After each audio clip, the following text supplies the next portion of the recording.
We're back. Yes, we are back in the dance.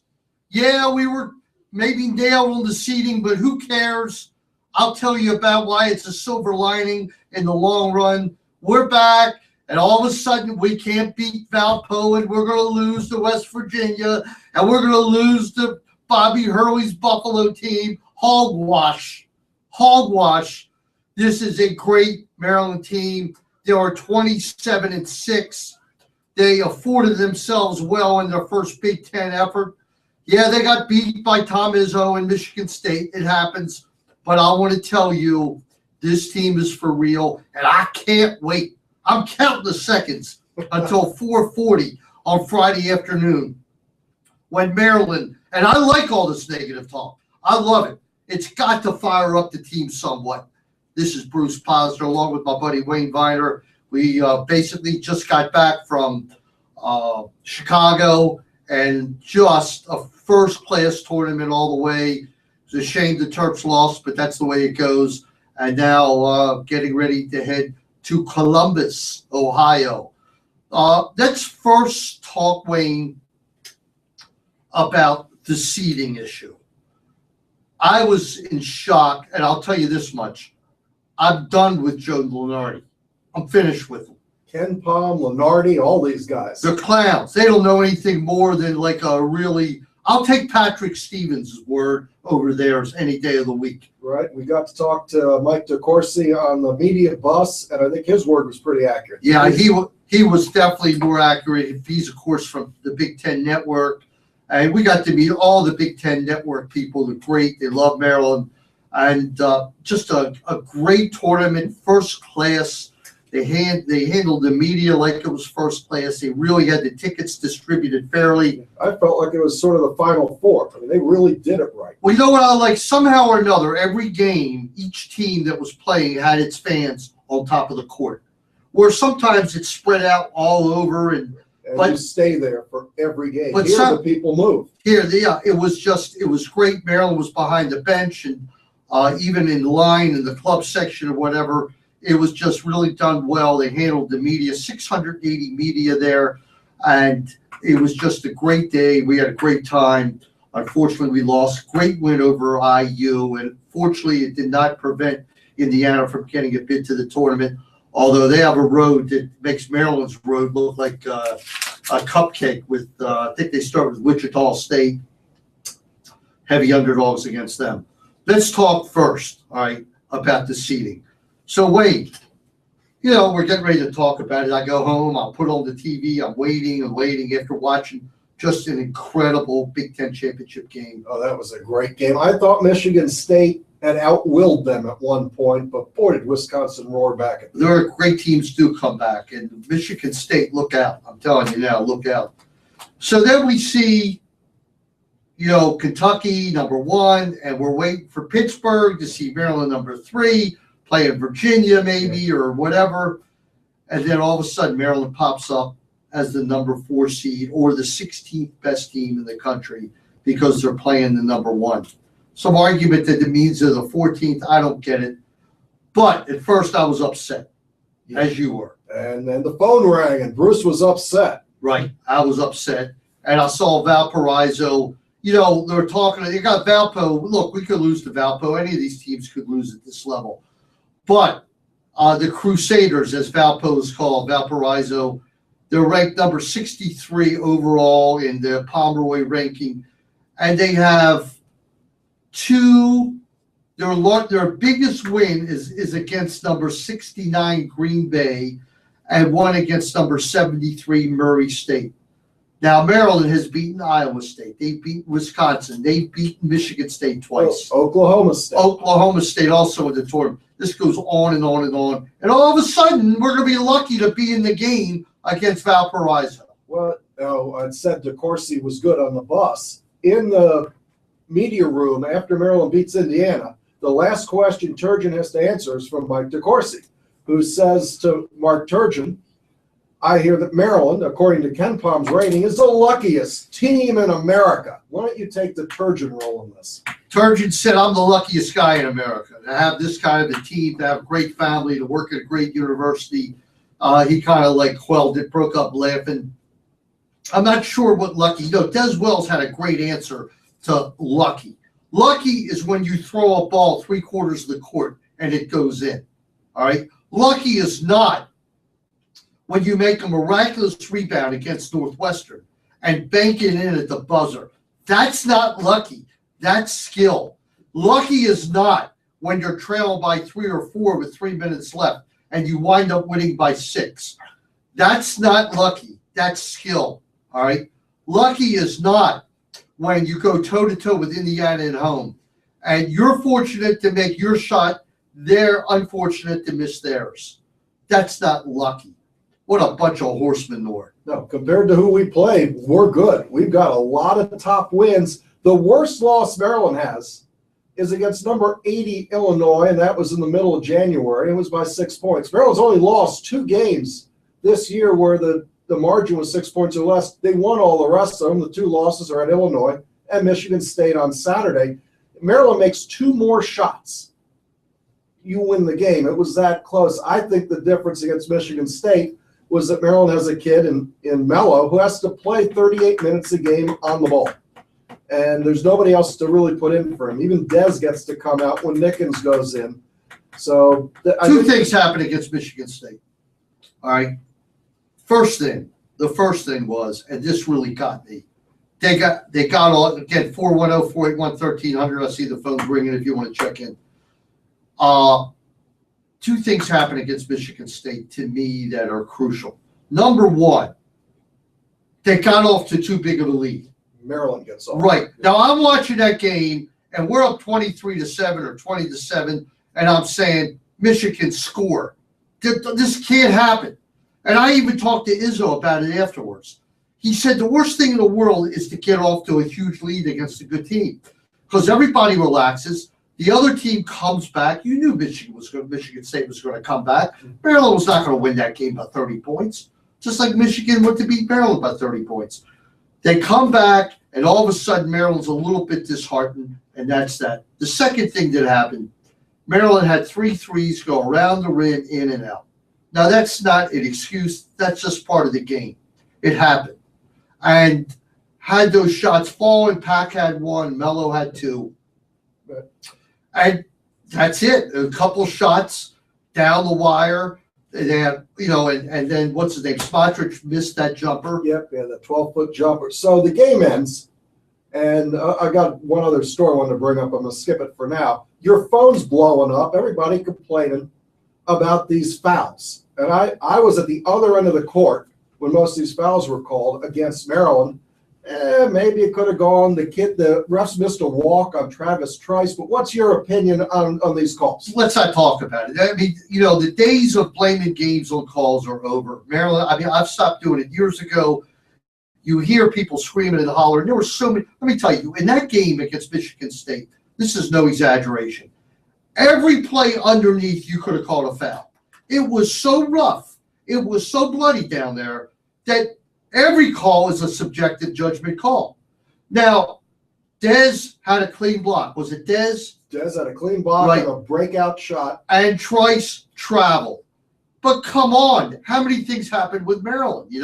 How many times does Dez have a questionable possible travel? It happens all the time.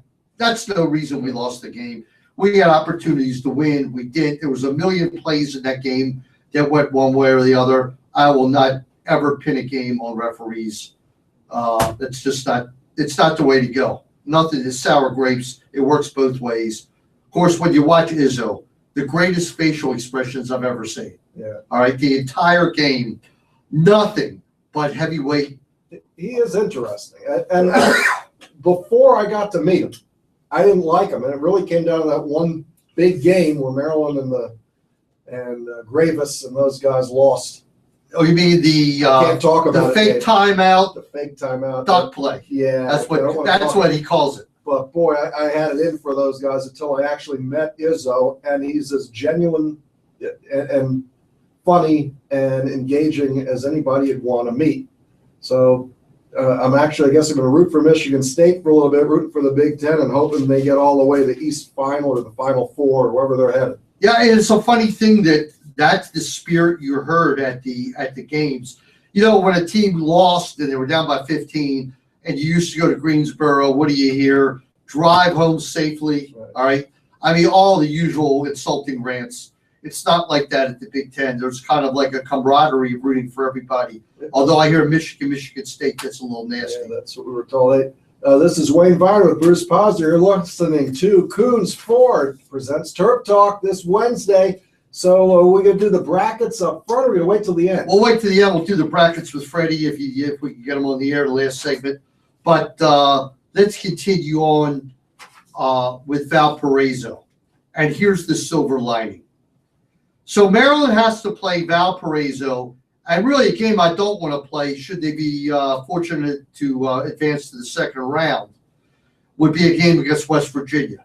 I'm not sure why, but I don't have a good feeling about that game. I'd much rather play an upstart Buffalo team. Buffalo. So if it's Buffalo, you bring up the Duke and Bobby Hurley angle. There's no angle. Bobby Hurley's from 20 years ago. They'll make one. And if you bring up the West Virginia, we're going to be talking about Billy Hahn being on the bench for WVU and Bob Huggins. Right. So let's talk about the silver lining. All right. Here's the silver lining, why I didn't get upset.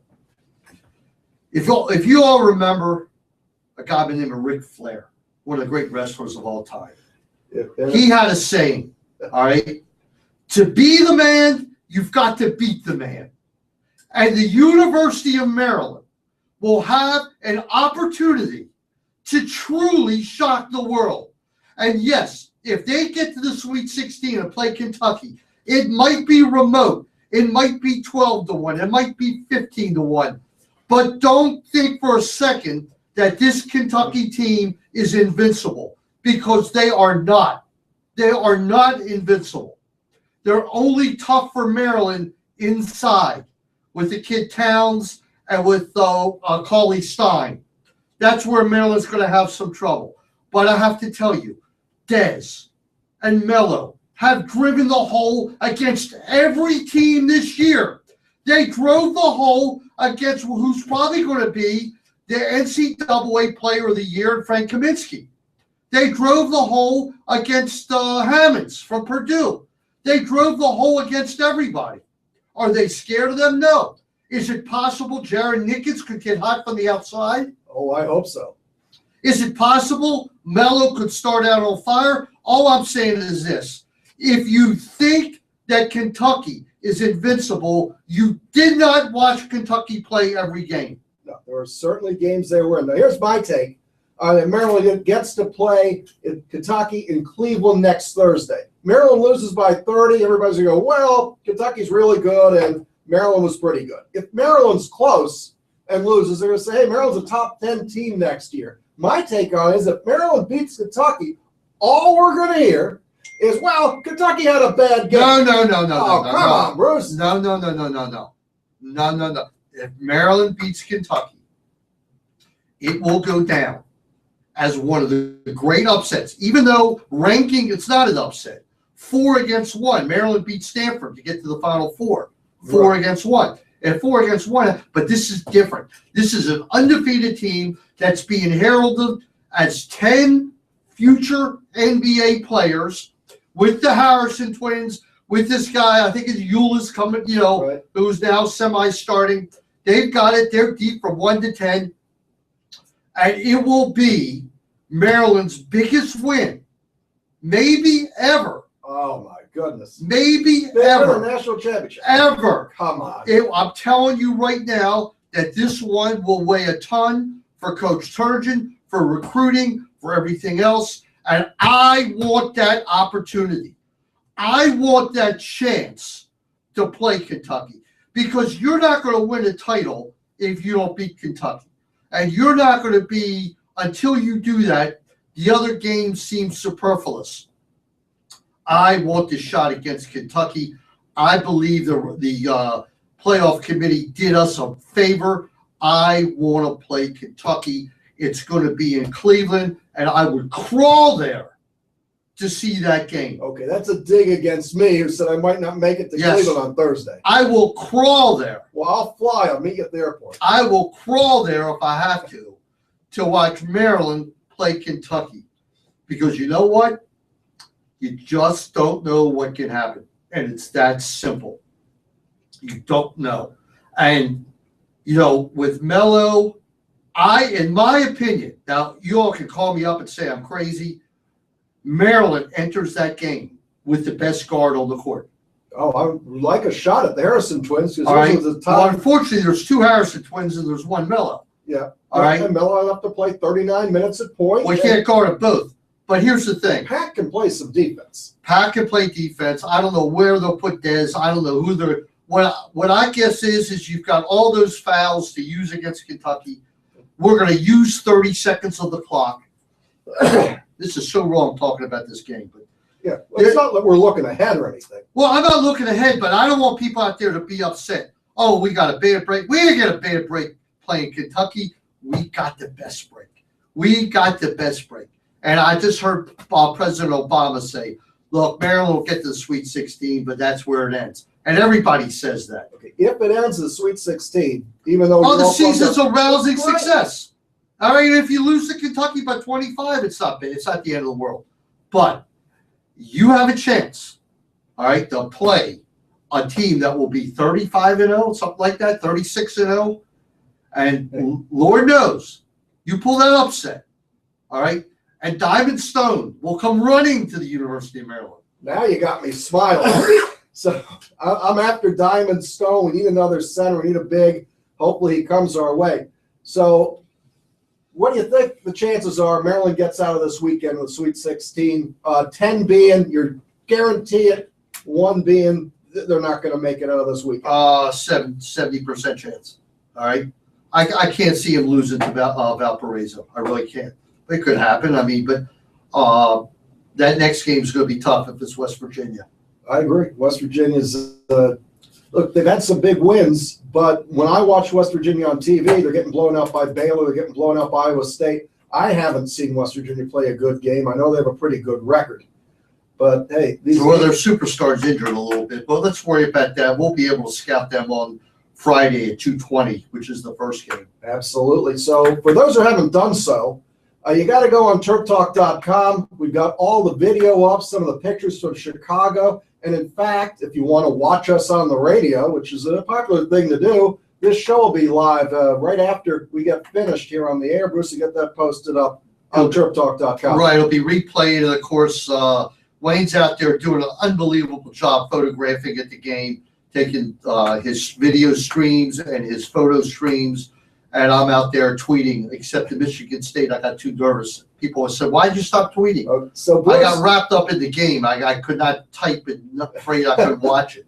I'm sitting on the baseline with the camera and sitting on the actual floor. That floor is pretty hard, and I didn't bring any padding. I moved back to sit next to Bruce. Next thing we know, Michigan State scores 6 points. He says, Wayne, I said, what? He says, get up.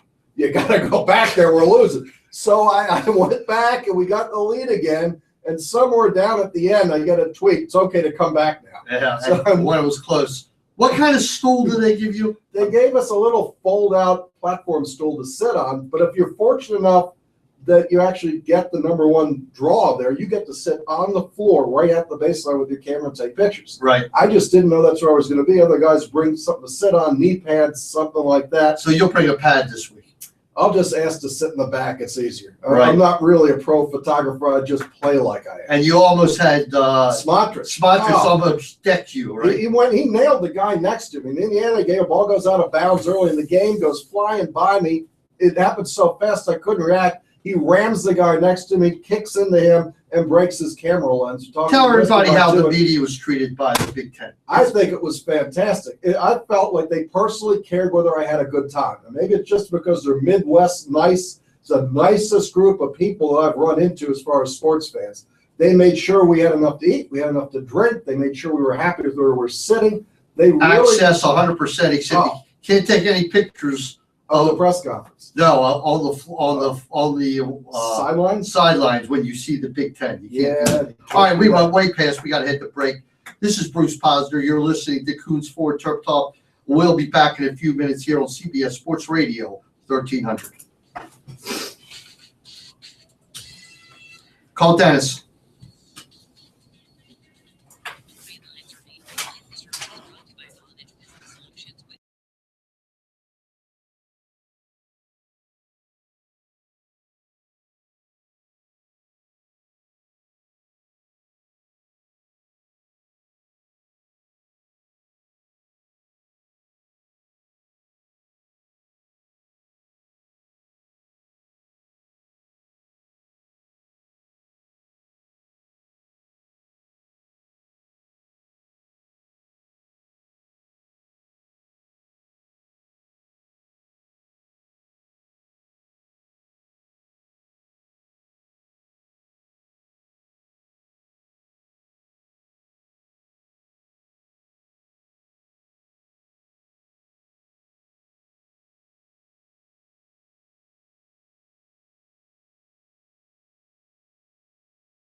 Welcome back to segment 2. We will get to bracketology later into the show. Right now, a real bracket expert, real good guy, a Ravens expert. Dennis Kalatzis, welcome in tonight. Hey, Dennis, real quick. Who's your Final Four? What do you mean? You picked all number ones? Yeah, I figured you would. Hey, what happened with Bernard Pierce? He got picked up for drunk driving. He got cut?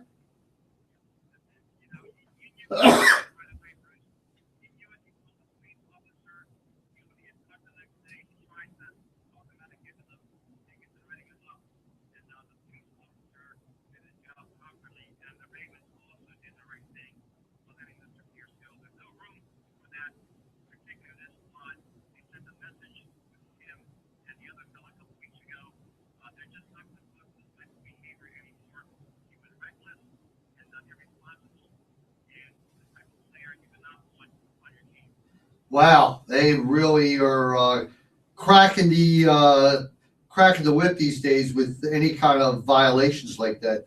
But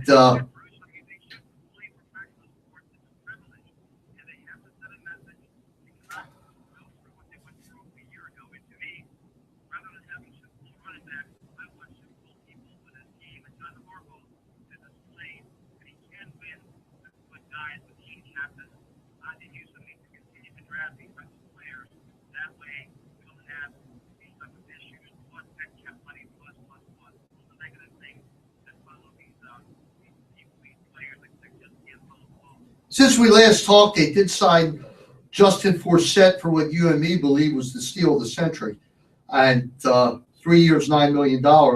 And today they signed Chris Canty. Is that true?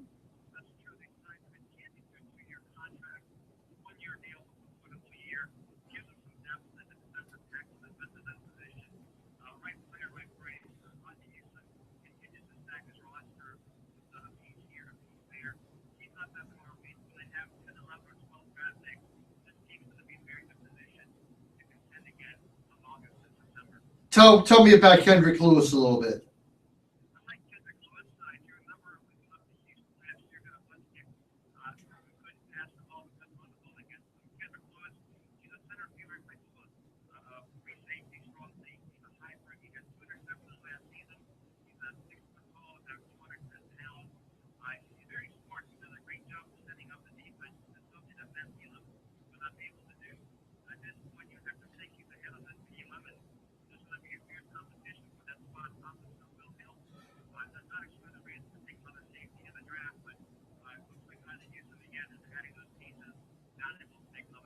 I tell you what's amazing, Dennis. It seems like every player we've got from Houston has turned into a success, whether it's Jacoby or Owen Daniels or Bernard. But did we get Bernard Pollard, or was that Tennessee?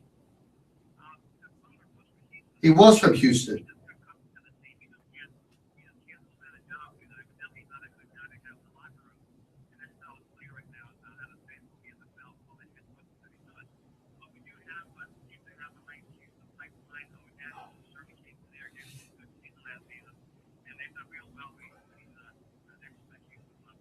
And certainly Jacoby was phenomenal. You don't win the Super Bowl without him.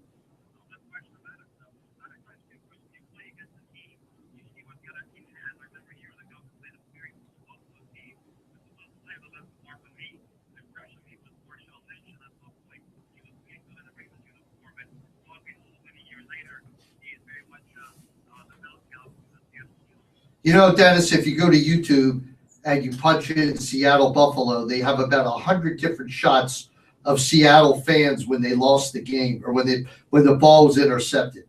It's kind of like, it's sad, but it's funny. They all everyone screams, "Why are you throwing the ball?" You know.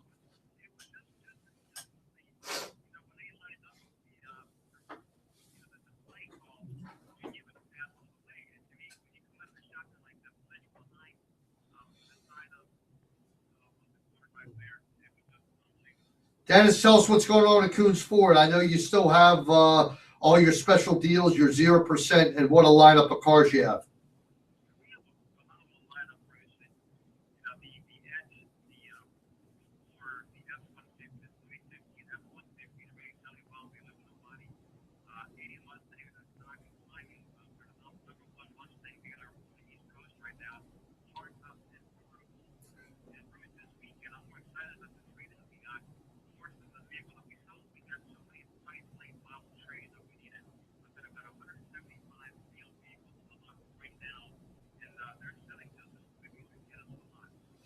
You've been doing great in winter. I know your numbers are off the charts, but when that weather turns, business really picks up, doesn't it?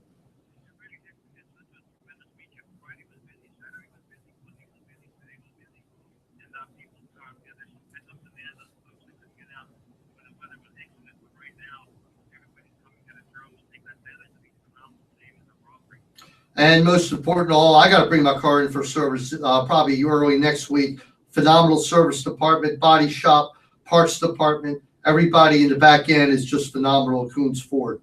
And that's why, Dennis, you always win that President's Award.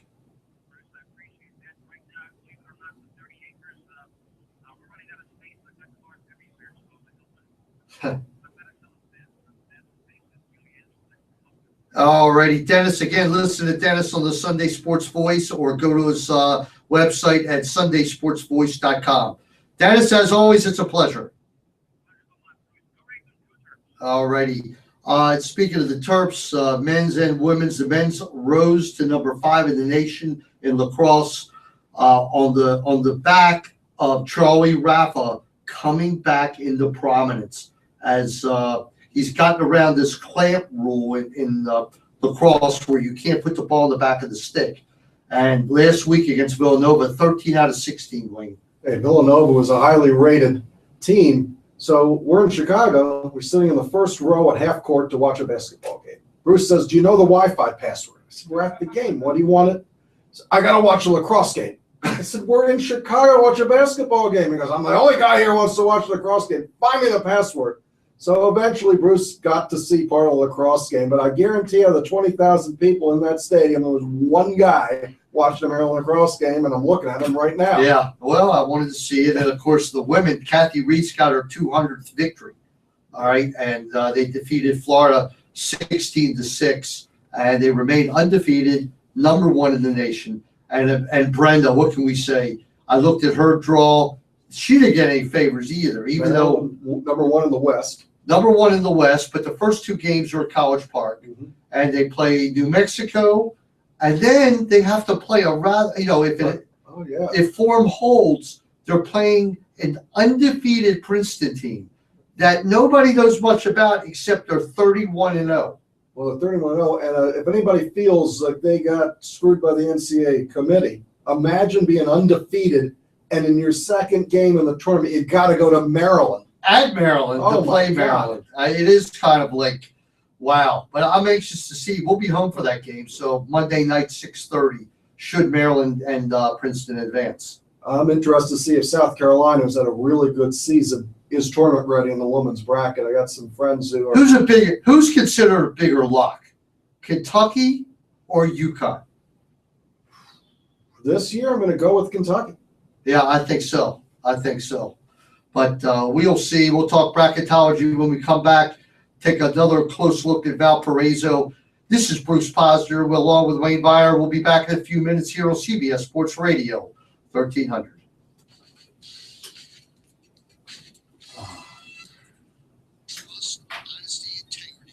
Valparaiso.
need to set up an appointment. Levin Eye Care accepts most medical insurance, including Medicare.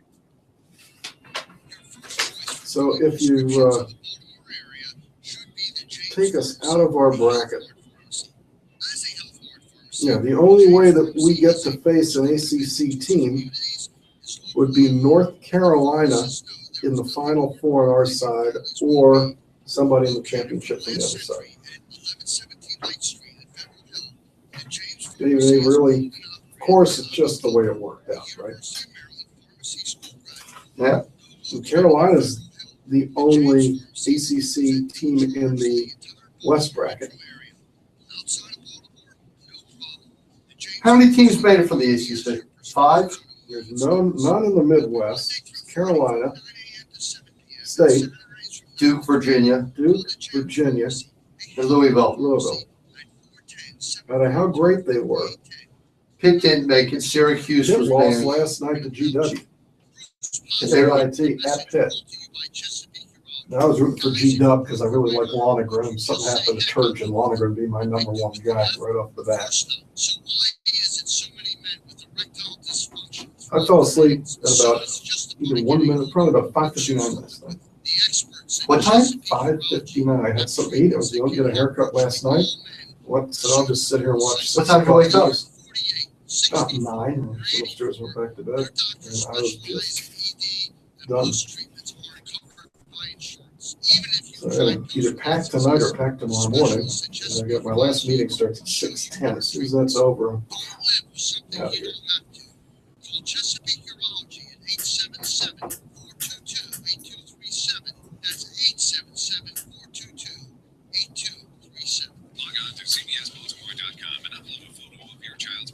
I hope we don't have problems with your photo shoot. What are you going to do?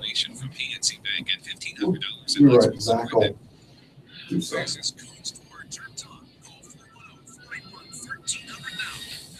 You really can show them our website. You can show them our website.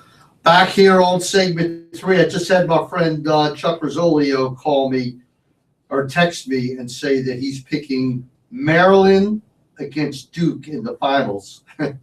And Maryland will win. He says you have to stretch to believe, all right? Well, you got Maryland beating Kentucky. Heck, beating Duke in the Yeah, finals. I guess if you beat Kentucky, it'll be nothing to beat. There is no ACC representative, true ACC representative, in the Midwest bracket. We got Notre Dame, and I know they won the tournament. More power to them. In the West, they got Carolina. So the only way we could end up playing an ACC team would be in the Midwest final. We could play Notre Dame.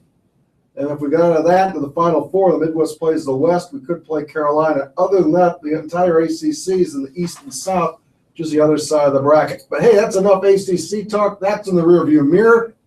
Let's move on. All right, on the phone right now is my good buddy from Boca. Freddie, welcome in this evening.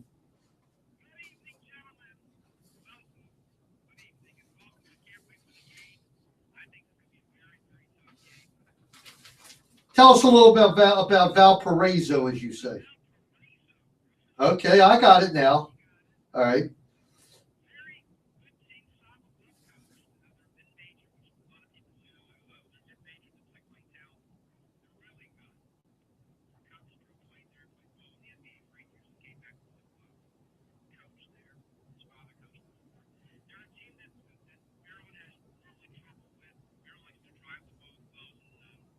Mellow.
Yeah, they definitely in the second half were a little flat. I thought that Melo was a bit tired, and they were kind of standing around watching everybody. It wasn't. Then again, give credit to Michigan State though. Let's be real. I mean,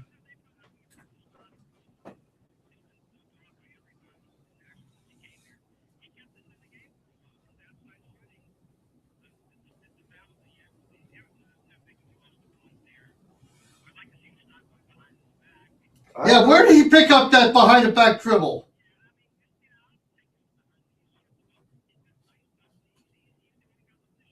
Well, I asked him in the press conference after the game about how he went from where he was to now being a point forward. And of course, he was disappointed in that he lost, but he did acknowledge that he's had some growth and he's feeling better. So that's a big plus. And if he feels good and he can stroke the three, it opens the floor for everybody.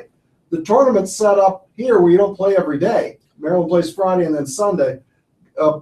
Does a lot better for Maryland with the fact they only play Melo 38 minutes. And they want to play Dez a lot, and Lehman almost doesn't come out when he's doing well. So that's a better setup for Maryland.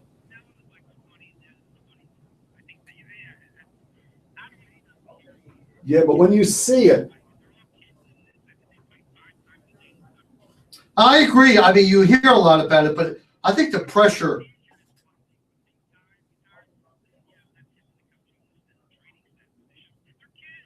The pressure, though, that Melo takes being pressed, and he probably will be pressed in this game. And look, I'll take my chances with Melo any day of the week.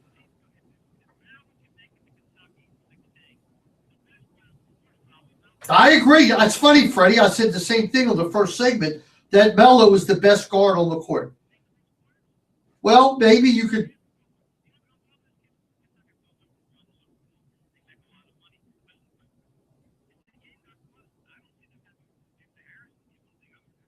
The shooter's pretty good.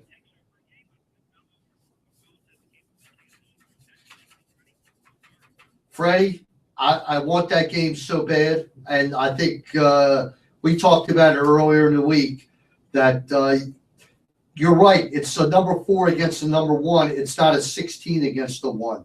Although Gonzaga, okay. You're the only guy in the country picking them. All right, let's go down. We got about 6 or 7 minutes. I assume we all took Kentucky, Purdue, or Cincinnati. Freddie, who'd you take? All right, go ahead.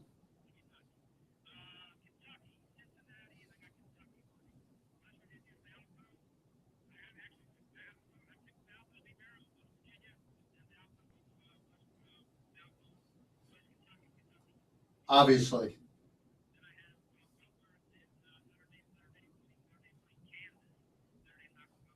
All right, stop there. I think to pick Valpo over Maryland, I think is insane. All right, I really do. If you look at who they beat, of course it's your opinion, which is fine.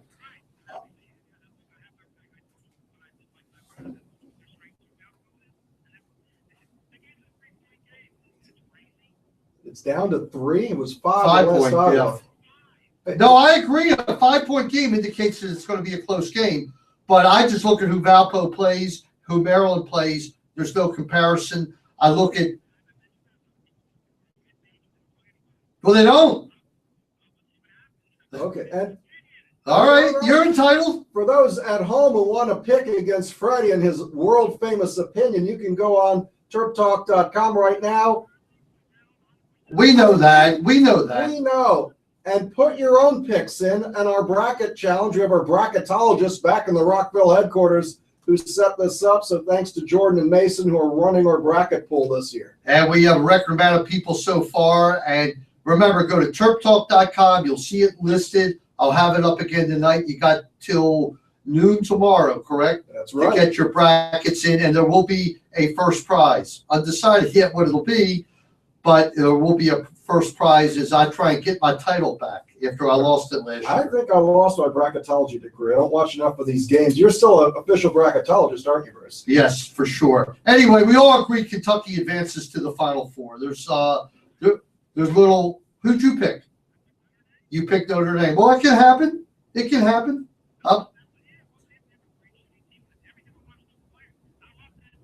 Okay, well, I've got Kentucky facing off against, when they get to the Final Four. I have them playing Wichita State. That's what we're going to do. That's what we're going to do. All right, I have Wisconsin, Arizona, somewhat of a chalk in the West with Wisconsin winning. I'm in love with Wisconsin. I think they have a shot to go all the way. Freddie, you?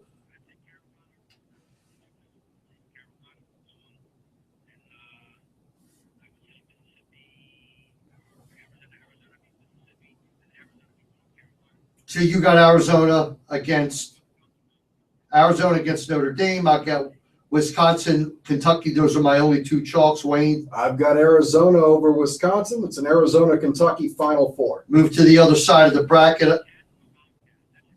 I got Villanova playing Michigan State, and I have Michigan State in the Final Four. I was very, very much impressed with how they played in the Big Ten. Tom Izzo speaks for himself, and they had Wisconsin on the ropes and never should have lost the game. Freddie, who you got?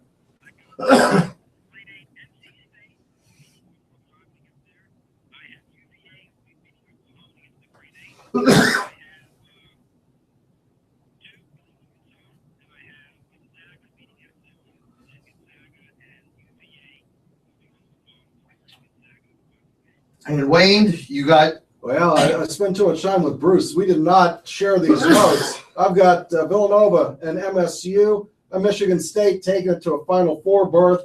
I've got Iowa State and San Diego State in the South. They're going to play in Houston. I've got Iowa State moving to the Final Four. Which is ironic because I do as well. I have Wisconsin defeating Iowa State for the national championship. Freddie? That's right. Oh, well. Wow. Well, I'm sure if they do that, they'll buy him a new turtleneck. I've got Arizona and Iowa State, the Wildcats, take it on April 6th. All right, so that's probably what bracketology will come down between us. But listen, we'll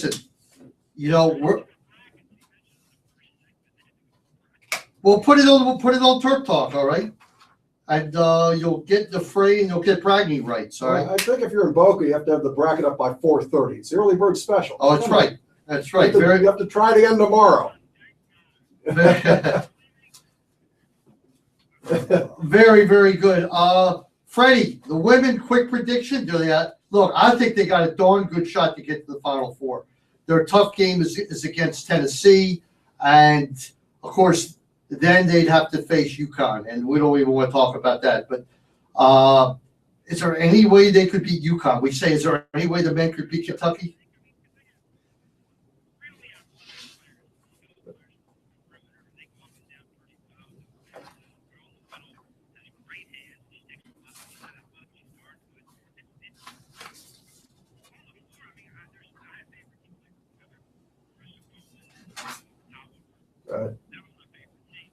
Lexi Brown, yeah.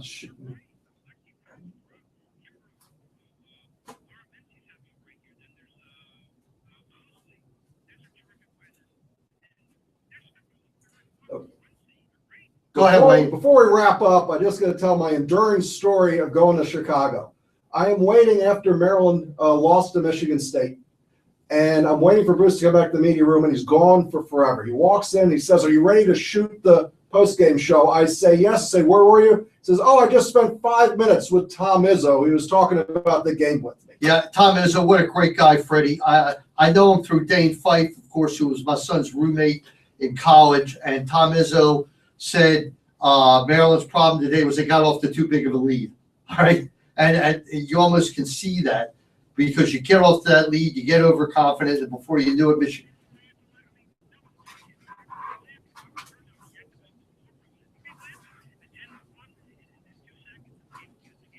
Oh. All right, we're out of time. Maryland defeats Valpo by 7 points. Freddie's goes the other way. I know Wayne says Maryland wins that game. We will see you on Saturday on Coons Ford Presents the Sports Maven. Good night, everybody. Only Freddie would pick against Maryland. Freddie picks, yeah. Well, that's a tough one. Yeah, I'm not. For anybody watching, on our little wrap up here. Let's just talk 1 second about that. What we think's actually going to happen. You think Maryland can get out and run against Valpo? Yeah, I'm not sold on Valpo. I know they're 28-5. Well, please look at who they played. It's just not a resume of really tough games. And when you beat everybody you play, that's fine. But they're 28-5. Maryland was 27-6, 5-4 on the road in the Big Ten. Beat Wisconsin, beat Iowa State neutral, beat Oklahoma State on the road. Yeah. It goes on and on and on. Beat, you got 2 against Indiana. They're in the tournament. I mean, Maryland has a great record against tournament teams. Right. Michigan State on the road, one of the toughest places to play. Beat them twice. Then beat them at home. And 1 or 2 more baskets. And I actually don't think – we lost by 4. If anywhere during that run, one of those threes would have rattled in, it would have changed the complexion of the game. Well, let's say it could have changed. Well, we've seen enough games to know. You brought up although you didn't talk about it on the air tonight, when Painter doesn't call a timeout in the Purdue game, and he lost the game over what we think was a timeout. Right, the game got away, boom, it was over. And Turgeon had the perfect timeouts against Michigan State. They come out with a great play for Dez. Yep. Dez finds Smotrich alone for a 12-footer that he's going to make, 75% of the time? Absolutely. He rimmed it. He did. So this was going to serve as our pregame show for being out in Columbus. Listen, tell everybody the schedule for video in Columbus, okay? Well, our schedule, I'll be right back. Well, and as Bruce steps out for a moment, generally it's going to take us about 2 hours to get the video up. We figure a 4:40 tip time for Maryland and Valpo. Game should wrap up around 6:40. Then there's both press conferences. So we stay through the Valpo, and then Turgeon will come out. And then right after that, we're going to do a post-game show. Generally, it takes me about 30 minutes to turn it from video and get it up onto the website. So you can figure around the time that the next game tips at 7:27, we should have our post-game. Hopefully we can get somebody else to join in. Not that just Bruce and Wayne isn't enough. Maybe we can get Walt to jump in there or Chris Nockey. But we'll try and bring you all the coverage. You can look on TerpTalk.com. I'm going to be tweeting pictures from Columbus so you get a bit of the inside view of what's going on there. But we're just really looking forward to having 4 games in one day. I'm going to hopefully start the day with the 10 a.m. media basketball pickup game. And then there's a 2:20 start, which is West Virginia. Then it's us. 2 night games. The last one tips at 9:57. So we'll be there all day. And we're going to continue to tweet and put pictures up throughout the day from Nationwide Arena in Columbus, Ohio. So that's I loved your video stream against Indiana. I thought it was fantastic. Come on in here, Darian. Listen, everybody, y'all know Darian from producing the show. How long has it been now? A couple of years? 1 year. 1 year. Yeah. Well, when you work with Darian, it just seems longer. Yeah, that's all I Darian's hitting the road, moving back to New York. Yeah, where's it? New York, Brooklyn. Brooklyn. You're going to root for the Nets or the Knicks? The Knicks. Nah, All right. Good luck. Thank you. Good luck. Well, Appreciate it. we've enjoyed Pleasure having working with you Darian, guys. and I know Mason loves working with Darian, so he's going to be one of the team that's going to be missed. But when the Knicks get back in the playoffs, we're going to have Give me a call. in-town resource. Yeah, give me a call. And when the Cowboys are in a Super Bowl, we'll hear from Darian. Well, That'll probably be like 30 years. No. Yeah, hopefully. All right. Does that wrap us for I tonight? think that's going to wrap us up. So it's Wayne Viener, it's Bruce Posner. You're here live in studio, which we never do, but we're doing it tonight. 1300 CBS Sports Radio in Baltimore. Bruce, say goodnight. Go Terps. I can't wait. And the camera is off. All right.